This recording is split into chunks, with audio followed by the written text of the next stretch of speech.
Existe uma pergunta que ninguém te faz quando você comemora a aprovação no concurso, quando assina o contrato CLT com aquela empresa grande, quando enfim conquista o emprego que todo mundo na família sonhava para você. A pergunta é esta: o que acontece com o seu cérebro quando ele sabe que o dinheiro vai cair todo mês sem falhar, sem surpresa, sem esforço novo? Não é uma pergunta filosófica, é uma pergunta neurológica. E a resposta muda tudo o que você pensa sobre si mesmo, sobre seu dinheiro e sobre por que você não consegue sair do lugar. Você não é preguiçoso, você não é conformado, você não é sem ambição. O que aconteceu com você é muito mais sofisticado do que isso e muito mais silencioso. Vou te explicar o que a ciência diz e por que, depois de anos de salário garantido, uma parte do seu cérebro literalmente parou de funcionar do jeito que deveria funcionar para te tornar livre. Presta atenção, porque isso vai mudar a forma como você se vê. Existe um homem chamado Rafael. Rafael tem 34 anos. É analista de sistemas numa autarquia federal há 8 anos. Passou no concurso com 27, depois de 2 anos de cursinho, sacrifício, noites mal dormidas e a sensação de que, se não passasse, fracassaria. Quando o resultado saiu, foi o dia mais feliz da vida dele. Hoje, Rafael acorda às 6h45, toma café com a mesma marca de pão de forma que compra desde que se casou, pega o mesmo metrô, senta na mesma cadeira, abre o mesmo sistema, almoça no mesmo restaurante por quilo a 400 metros do escritório, sempre o mesmo prato porque ele já sabe que gosta. Às 17h30 bate o ponto, às 19h está em casa, às 22h30 dorme. No fim do mês, cai R$8.400 na conta. Todo mês. Há 8 anos. Rafael não é infeliz. Mas Rafael também não é feliz. Rafael está anestesiado.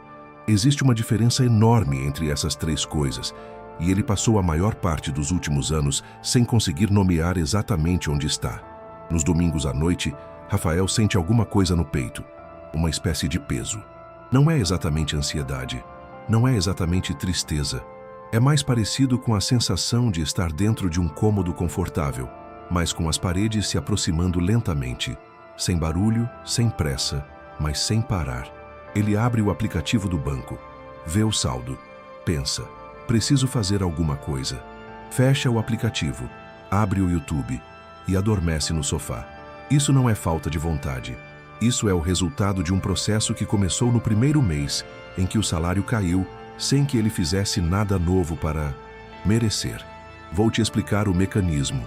O cérebro humano é, em sua essência, uma máquina de previsão. Ele gasta energia tentando antecipar o futuro para minimizar ameaças e maximizar recompensas. Cada decisão que você toma, cada comportamento que você repete, molda literalmente as conexões neurais que guiam as próximas decisões. Isso é o que os neurocientistas chamam de neuroplasticidade, a capacidade do cérebro de se reorganizar com base na experiência. Mas aqui está o detalhe que ninguém te conta. O cérebro não apenas aprende comportamentos que funcionam, ele também aprende a não tentar comportamentos que, na sua percepção, não são necessários. Existe um neurotransmissor chamado dopamina. Você provavelmente já ouviu falar dele como o neurotransmissor do prazer. Mas essa é uma simplificação enganosa. A dopamina não é o prazer. A dopamina é a antecipação. É o sinal que o cérebro emite quando detecta a possibilidade de uma recompensa, especialmente quando essa recompensa é incerta, quando existe esforço envolvido, quando existe risco de não acontecer. Pesquisadores da área de neurociência do comportamento chamam isso de erro de previsão de recompensa. O sistema dopaminérgico do cérebro dispara com força quando a recompensa é maior do que o esperado. Dispara moderadamente quando é igual ao esperado.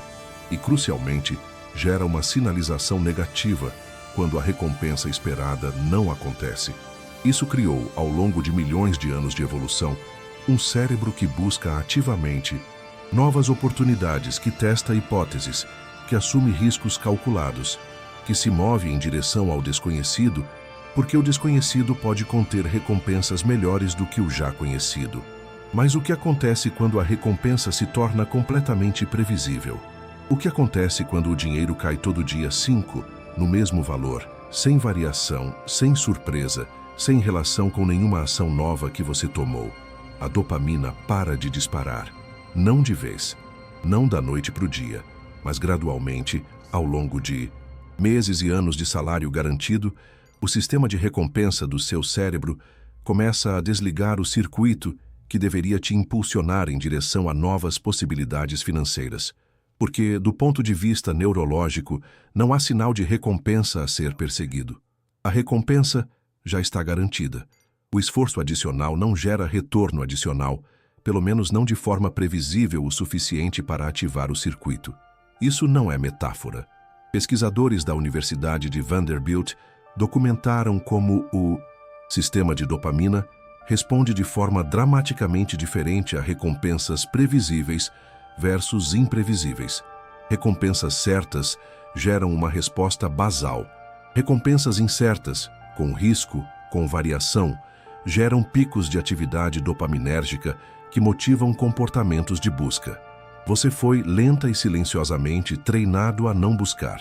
Mas a história não termina aqui, porque junto com esse processo neurológico, existe um processo psicológico igualmente poderoso acontecendo em paralelo.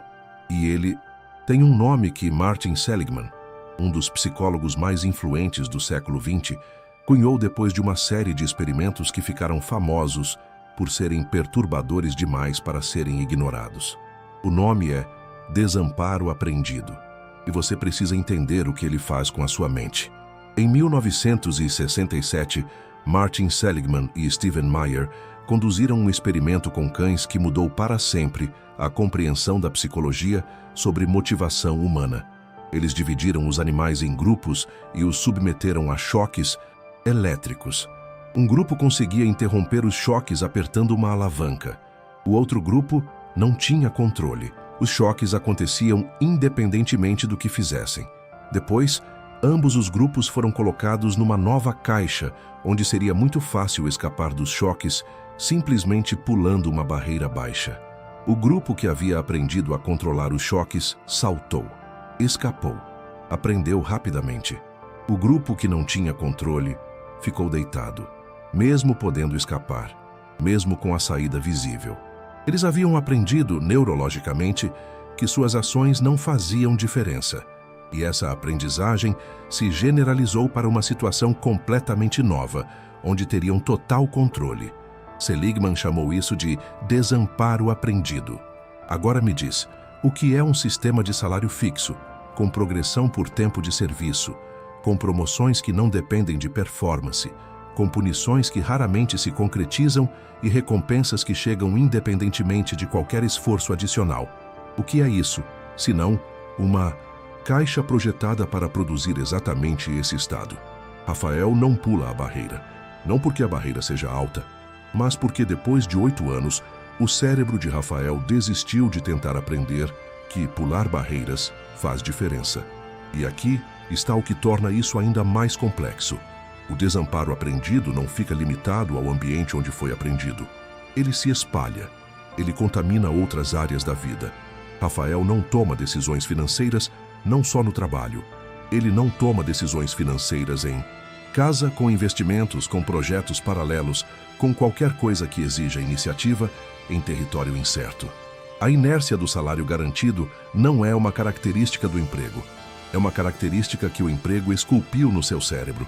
E tem mais uma camada, talvez a mais difícil de encarar. Existe um conceito que quero te apresentar. Vou chamar de o efeito âncora do salário fixo. Pensa comigo, uma âncora, no sentido literal, é um objeto pesado jogado no fundo do mar para manter um navio no lugar. Ela não prende o navio com correntes. Ela não tem paredes. O navio poderia, tecnicamente, elevar a âncora e partir. Mas enquanto a âncora está lá, o navio não vai a lugar nenhum. O salário fixo funciona exatamente assim no seu sistema cognitivo. Ele não te impede de empreender, não te proíbe de investir. Não tem nenhuma cláusula que diz que você não pode construir outras fontes de renda, mas ele funciona como um ponto de referência tão poderoso, tão concreto, tão confiável, que qualquer alternativa parece abstrata, arriscada e desnecessária em comparação. Por que trabalhar mais se o dinheiro já vem? Por que assumir risco se já tem segurança? Por que sair da zona de conforto se a zona de conforto paga as contas? Essas não são perguntas que você faz conscientemente. São respostas automáticas que o seu sistema límbico, a parte evolutivamente mais antiga do seu cérebro, responsável por processar ameaça e recompensa, produz antes que sua consciência sequer perceba.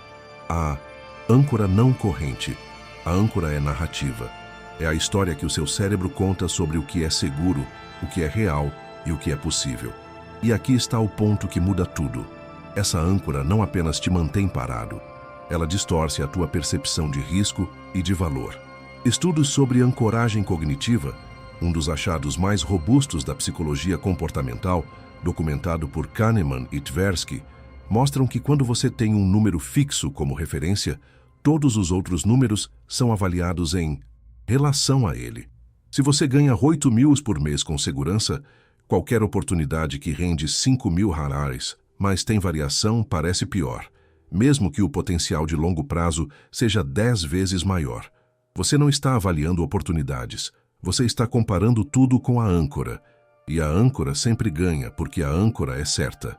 Esse é o mecanismo que mantém pessoas inteligentes, capacitadas e informadas, presas em situações que elas mesmas reconhecem como limitadoras.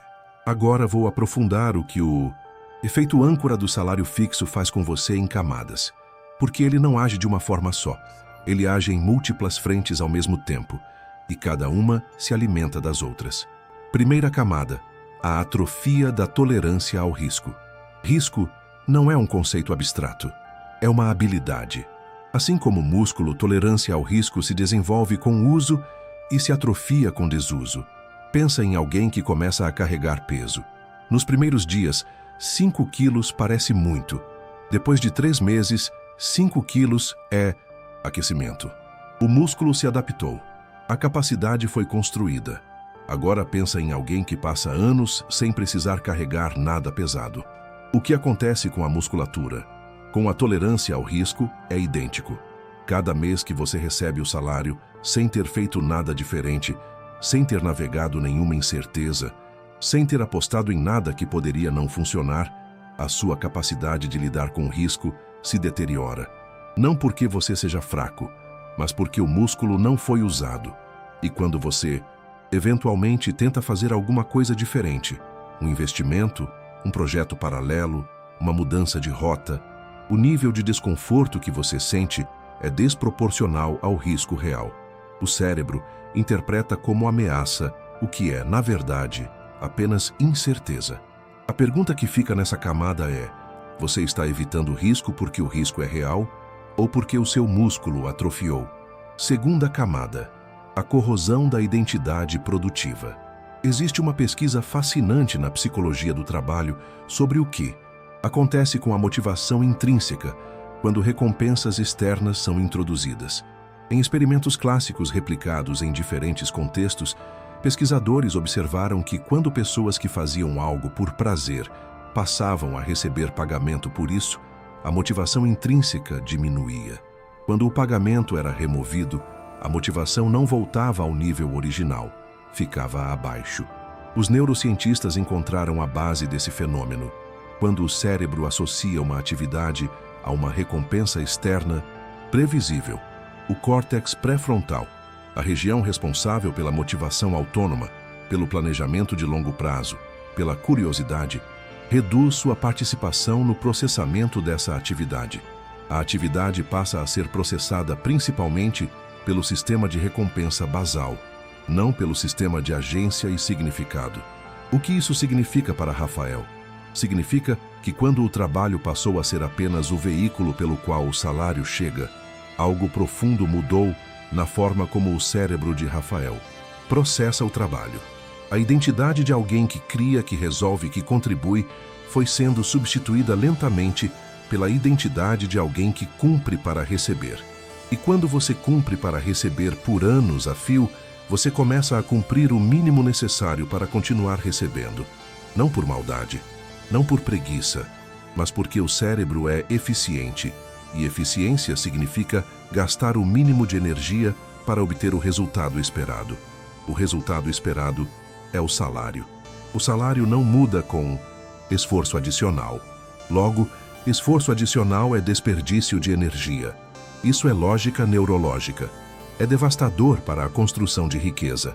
A pergunta aqui é: quando foi a última vez que você fez algo profissional, não porque era obrigado, mas porque queria descobrir onde aquilo poderia chegar? Terceira camada: o sequestro do tempo futuro. Existe um conceito na psicologia comportamental chamado desconto temporal. A tendência humana de valorizar recompensas imediatas mais do que recompensas futuras. Em condições normais, esse desconto já é alto. As pessoas tendem a preferir $100 hoje a 120 em 3 meses. Mas o que o salário garantido faz é amplificar esse desconto de uma forma específica e perniciosa. Quando você sabe que o dinheiro vai cair todo mês, o futuro financeiro deixa de ser urgente. Não há pressão imediata, não há ameaça que force o planejamento de longo prazo. A próxima folha está garantida, e a folha depois da próxima também, e a de daqui 10 anos provavelmente também. O resultado? O futuro se torna abstrato, e o cérebro humano é muito ruim em se motivar por abstrações. Você sabe intelectualmente que precisa investir agora para ter liberdade em 10 anos, mas o Rafael de agora não sente isso como urgência, porque o Rafael de agora não está com medo. E é o medo, ou pelo menos a percepção de risco, que ativa o sistema de planejamento de longo prazo no córtex pré-frontal. Sem pressão, sem planejamento. Sem planejamento, sem construção. Sem construção, sem liberdade. Cada mês que passa sem uma decisão financeira ativa é um mês em que o Rafael de 60 anos fica mais dependente do sistema que aprisionou o Rafael de 34. A pergunta nessa camada é: o que você está construindo que vai existir quando o salário parar de existir? Quarta camada: a síndrome do quinquênio. Existe uma distorção cognitiva específica que acontece em ambientes de estabilidade progressiva. Vou chamar de síndrome do quinquênio, e aposto que você reconhece esse padrão. É o pensamento que diz: falta pouco para o próximo benefício, então não é hora de arriscar. Falta 1 ano para o quinquênio. Não é hora. Falta 2 anos para a aposentadoria cheia. Não é hora. Faltam 3 anos para a licença-prêmio. Não é hora. O problema é que esse não é hora nunca termina, porque o sistema de incentivos de uma carreira estável é desenhado exatamente para que sempre exista um próximo benefício a poucos anos de distância. É uma corrente de âncoras. Cada vez que você se aproxima de uma, já está no alcance da próxima. E enquanto você espera a hora certa, o tempo passa. E o que se perde no tempo não é apenas dinheiro. É possibilidade, é identidade, é a versão de você que poderia ter existido se tivesse começado a construir quando ainda havia tempo suficiente para os juros compostos fazerem seu trabalho. A pergunta que essa camada levanta é perturbadora. E se a hora certa for exatamente agora, e o próximo benefício for o custo disso? Quinta camada: o custo invisível da segurança. Morgan Housel, em A Psicologia do Dinheiro, escreve que o maior risco financeiro não está nos mercados, está dentro de nós. Está nas histórias que contamos sobre o que é seguro e o que é arriscado. A segurança do salário fixo tem um custo que nunca aparece no seu rolerite. Não está nas deduções, não está no INSS, mas está sendo pago todo mês, em parcelas que você não consegue ver. O custo chama-se oportunidade. Cada mês que você passa numa estrutura que garante o piso, mas limita o teto, você está pagando com o tempo de vida que poderia estar construindo algo diferente, não necessariamente melhor agora, mas potencialmente muito melhor daqui a 10 anos. O problema é que o custo de oportunidade é sempre invisível. Você nunca vê o dinheiro que deixou de ganhar. Nunca encontra a versão de si mesmo que teria existido se tivesse tomado outra decisão. A ausência não dói da mesma forma que a perda, mas ela cobra, com juros, no silêncio dos domingos à noite. Mas tem algo que a maioria das pessoas faz exatamente nesse ponto da reflexão, e é onde tudo desmorona. Você chegou até aqui, reconheceu Rafael em algum lugar de si mesmo, entendeu o mecanismo, sentiu o desconforto de perceber que o problema não é externo, é neurológico, é psicológico, é estrutural dentro de você. E agora o seu cérebro vai tentar te proteger, vai apresentar argumentos. Vou te dizer quais são, porque já os conheço. Não porque eu seja adivinho, mas porque são sempre os mesmos. Minha aposentadoria está garantida. Não é como se eu não tivesse nada. É verdade. Você tem uma aposentadoria garantida. Mas garantida em qual valor? E em qual poder de compra daqui a 20 anos com a inflação que ninguém consegue prever?